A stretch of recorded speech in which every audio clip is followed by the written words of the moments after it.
We are Couple on the Cut, Cindy, Michael and our furry crew member Toffee, and we live aboard our 57-foot narrowboat Tumbleweed as we seek adventure on the inland waterways of England and Wales. Glad to have you join us. Welcome aboard.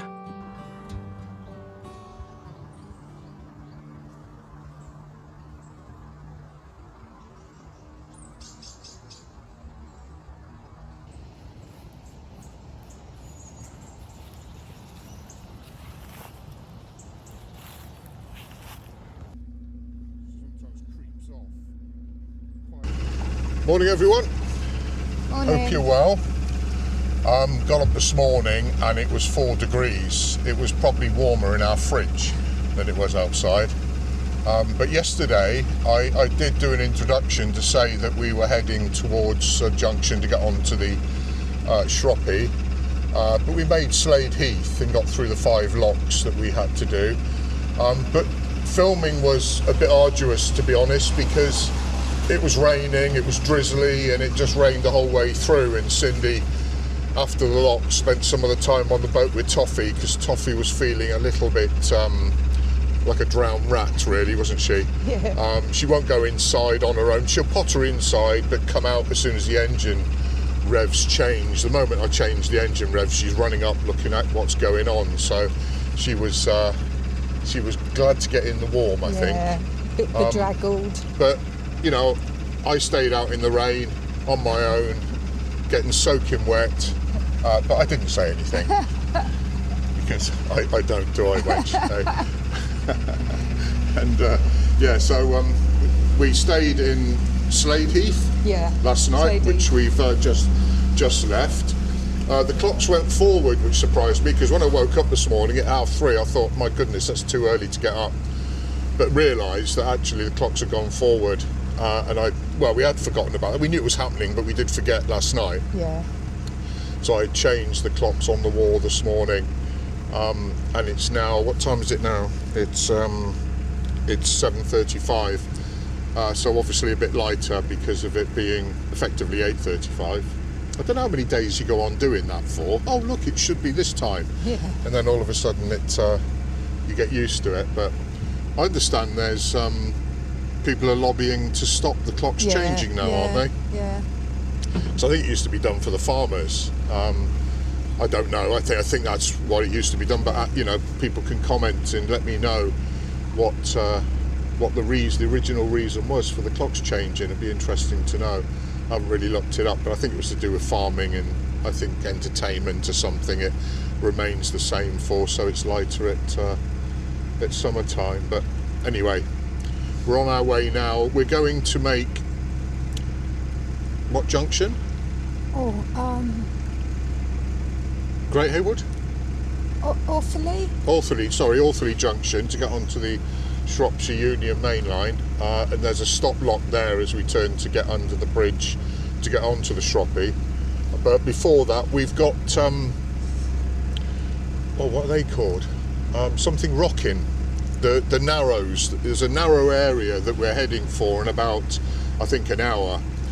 And it's a bit like our country lanes in the UK. You travel down these, my sat-nav often takes me, when you choose the shortest route, down these really narrow country lanes, and then every half a mile or so there's this tiny lay-by to pull in so things can pass. But quite often you meet a lorry coming the other way, as I'm meeting a boat, passing a moored boat, so bear with me. A lorry coming the other way, and you've got to reverse back to the lay-by bit. Well, these narrows are exactly like that, and it goes for a couple of miles. So you don't really want to be meeting boats in between these passing areas. They have cut out passing areas, but it's rock. It's been cut into rock, hence the cut. But you can see the rock each side, and we'll see that on the camera when we go through. Oh, I remember now what the Penford Rocking, without a G. Penford Rocking is the original name of this cutting, and I think now it's called the Narrows. I don't know. I've heard a few people refer to it as the Narrows. When we went into it, when we first got the boat, we didn't realise, did we? No. And we just entered this area and thought, my goodness, that's narrow. And lucky for us, there was a holiday day boat coming the other way, but just as we come out the narrows and it widened up, Yeah. we met this other boat, luckily. So yeah, I mean, I hadn't realised, it does say on the map that the canal narrows, but I just thought it's a bit narrow bit of canal and we'll be fine. But it is very narrow, even narrow for one boat, to be honest.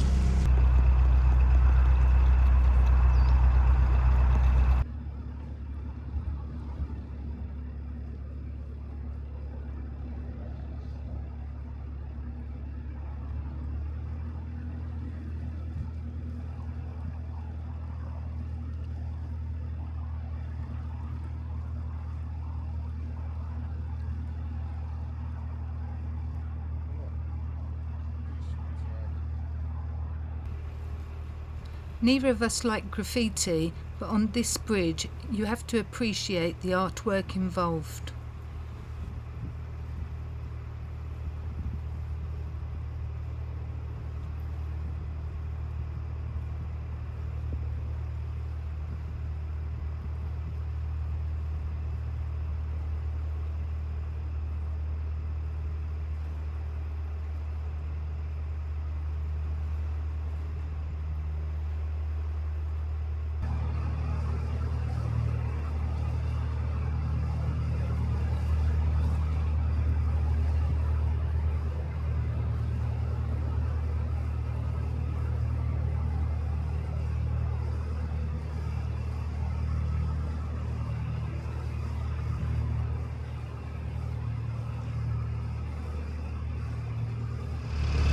It started raining again,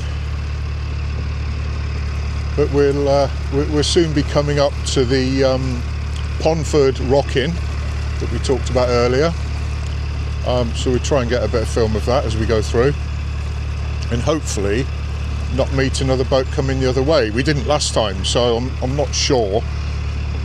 I mean, I did notice the wider parts, but they were few and far between. So, you know, if you do meet another boat coming the other way, one of us is going to be doing a bit of reversing, I think. We're reversing in a kind of narrow bit like that. I'm not sure how that works. Be an adventure. It'd be an adventure, yeah.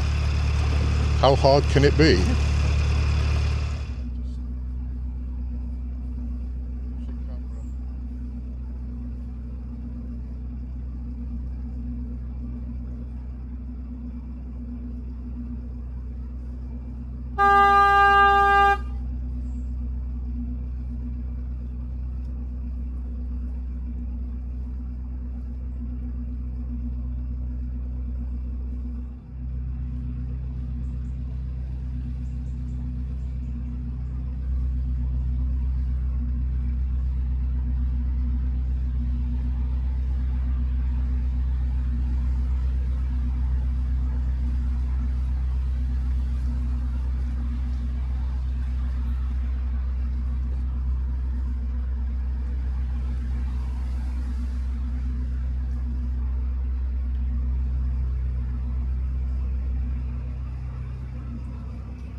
You can just about see on both sides the cutting into the rock.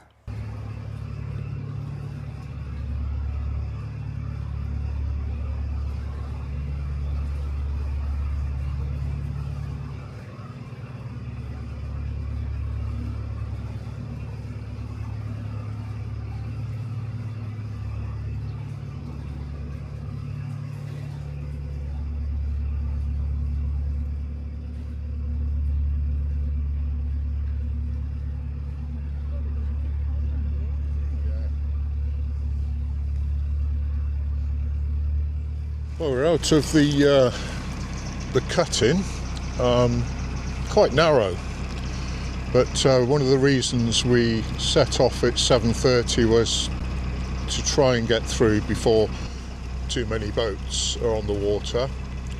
But I'm not sure this time of year how many boats pass through, but the book says that, you know, Orthley Junction is a busy junction where boats are coming on and off the Shropshire onto the Staff in Worcestershire Canal. But we've made it through there, so we'll be getting to Orthley Junction very shortly, and what I'm going to do is deliver Cindy to the towpath, and she's going to walk down to the junction ahead of me and open the stop lock, because the moment you turn around on the junction into the Shropshire, you immediately get to a stop lock, and we remember it last time, don't we, that we getting you off the boat as we got to the stop lock. So Cindy's going to get off and go on ahead, and that will be coming up to very shortly. Still raining, although we were sheltered coming through that cutting with the trees hanging over, weren't we? Yeah. Lots of kingfishers, but no time to film them as we were trying to watch where we were going. Having said that, it's difficult to film a kingfisher anyway, but you've had some great shots that we've shown in our last video, didn't you, really? Yeah. Toffee's gone inside, she's had enough of the rain. Yeah, she's sat at the bottom of the steps here looking up at us, looking all sorry for herself, which is pretty much the look I'll be getting if it carries on raining.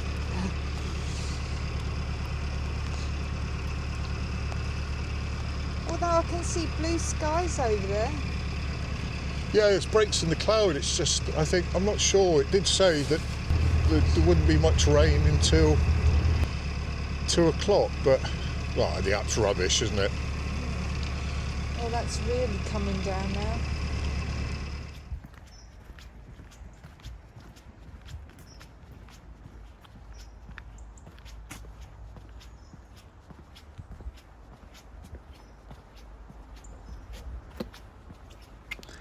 I've walked on ahead to get the lock ready.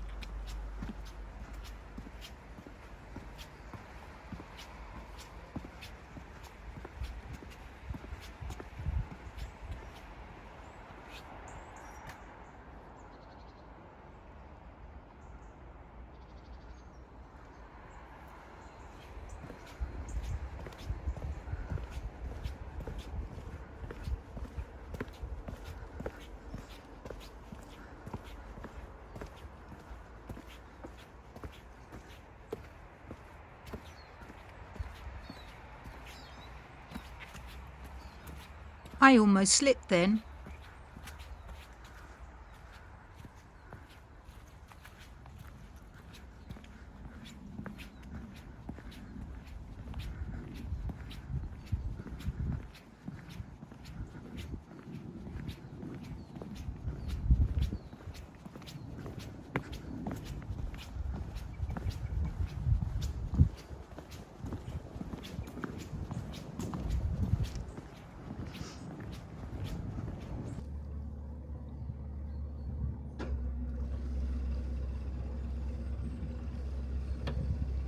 To boaters, the Shropshire Union Canal is fondly known as the Shropshire.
The last time we came through here, it was buzzing with people and boats.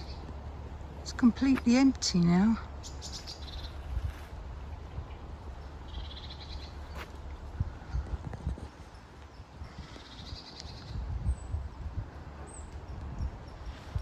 This type of lock is known as a stop lock.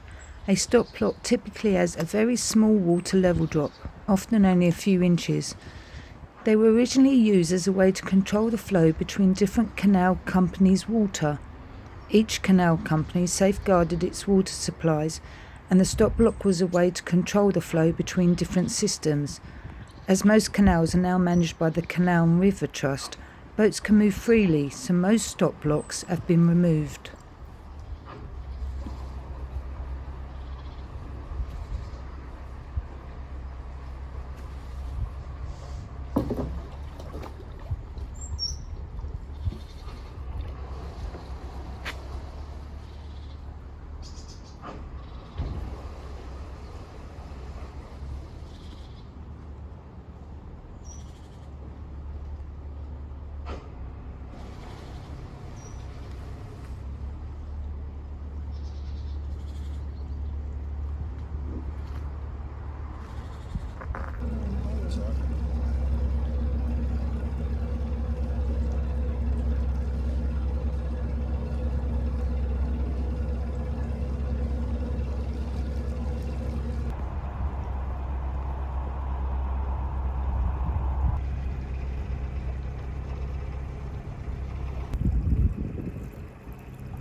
This is what we like about the Shropshire Union Canal.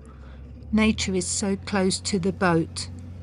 It almost looks prehistoric.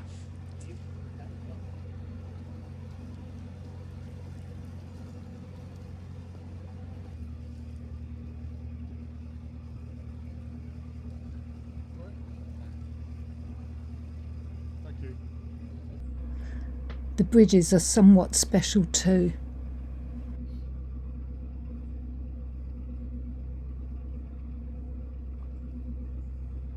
Some of you may be wondering what these are. They're called rubbing strips, and they are a protective feature designed to prevent the tow rope from damaging the bridge's brickwork. These strips are often made of metal like iron or brass and are placed at corners or along the sides of the bridge where the tow rope would make contact with the structure. They were essential for protecting the bridge from the abrasive wear of the rope as horses towed barges along the canal.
Just taking a little walk around the village.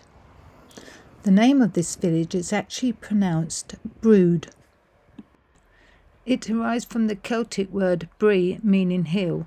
thus giving the name Wood on the Hill. Soon you will see a building on a corner with an ornate facade. The building is called Speedwell Castle. It was erected by an apothecary around 1740. He is reputed to have won handsomely on a horse named Speedwell and used his winnings to build this dwelling. The entire market square is allegedly riddled with underground vaults and passages interconnecting Speedwell Castle with the pubs and hotels on the square.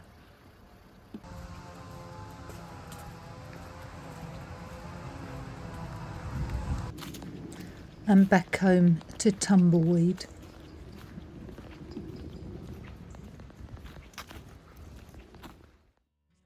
We really hope you've enjoyed this video. If this is the case, we'd really appreciate it if you could click the like button, the subscribe button as it's totally free to do, and the bell icon to be notified of future videos. Oh, and not forgetting the new hype button. It would really help our channel. It's been an absolute pleasure to have you on board with us today. Thank you for watching, please take care, and we hope to see you next time. Bye bye for now.